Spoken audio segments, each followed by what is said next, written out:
Fabio, Gifts to the business media gods. Thank you, Carl Icahn. I wasn't sure what we were going to do today. So is it the guy with, Carl has what, $20 billion?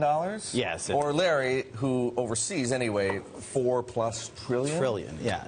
I mean, and the makeup of those make a difference to how they want to play it out. You know, of Larry's $4.6 trillion, about $1 trillion or so is in passive ETFs. The only way that he can outperform with those, you can't sell the dogs in an ETF.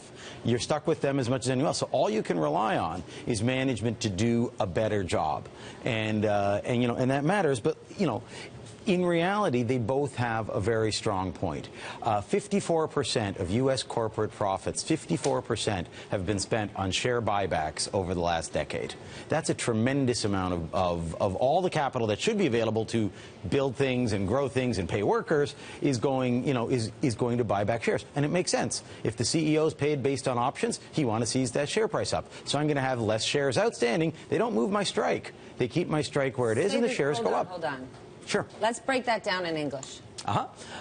You're a CEO. You own. There's 100,000 shares outstanding. I'm fat. I'm white. I'm American. I'm a man. You're halfway there, and you just need to fill in the form. Really, then you just get the title. Perfect. Great. Working on my golf game. You know, you then go out and do your share buybacks. The share price, owing to the reduction of shares, will go up, and in many, many cases, you don't see the option that their management options change in strike price. So, in other words, that $100 that had been your strike, maybe the stock goes up to 10% because you bought back 10%, not because you actually did anything. So it creates a tremendous incentive to do that. And then you have these so-called activists that, you know, you use it as an excuse to some degree. And you look at that amount of share buybacks, 54% of S&P profits. Something's motivating that beyond Carl Icahn and 10 other guys yelling. The way you explain it, Fabio, Carl Icahn's interests, or at least the CEO's interests, are potentially more aligned with Carl Icahn's than they are necessarily with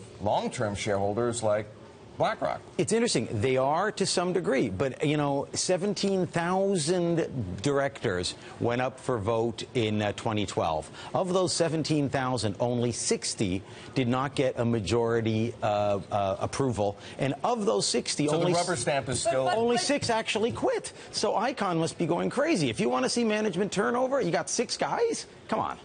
Well, is Larry Fink being realistic when you think about his position? He runs BlackRock, the largest asset manager in the world. He can get a meeting with any company on the planet, and for the most part, whether it's an IPO or a debt issuance, he's going to get the biggest, if not top 3 allocations out there. So is he really looking at what it's like to be a real investor, what it's like to be an activist investor? I mean, Larry can kind of do whatever he wants. Well, it's interesting. I mean, Larry takes great pains to actually not be in a position where he's ever seen to be able to vote. He has an entire 20-person team that votes on 120,000 plus corporate actions a year. Why? Because when one of his clients calls up, the guy who's got, you know, the GM pension fund, he's also going to be the same person that the activists are going after. So he's going to get a call from a client also who also happens to be a target of the pension funds. And he's not exactly covered in complete innocence.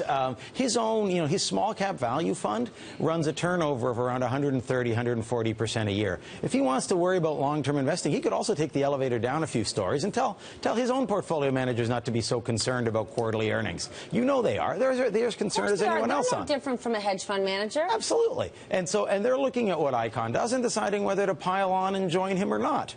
So who's right in the end? Is it Larry Fink, who accuses people like Carl Icahn of short-termism, and the CEOs who roll over for Carl Icahn similarly short-termist, you know, in the buybacks and dividend increases that they implement?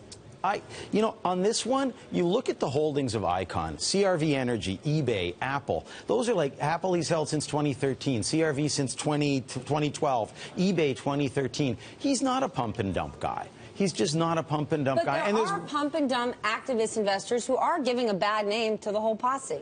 Very, very, very few. And every academic study indicates, all of them, they've been done and redone to find, do they underperform after these events, after the activists sell? How much do they pop beforehand? And you found absolutely no correlation at all with poor performance afterwards. In other words, if it was a pump and dump, there would be a price collapse after these guys left. People argue that Dan Loeb was out of Yahoo by the time Marissa Mayer, who he put in that job, by the time she sat in her seat, Dan wasn't in the trade anymore.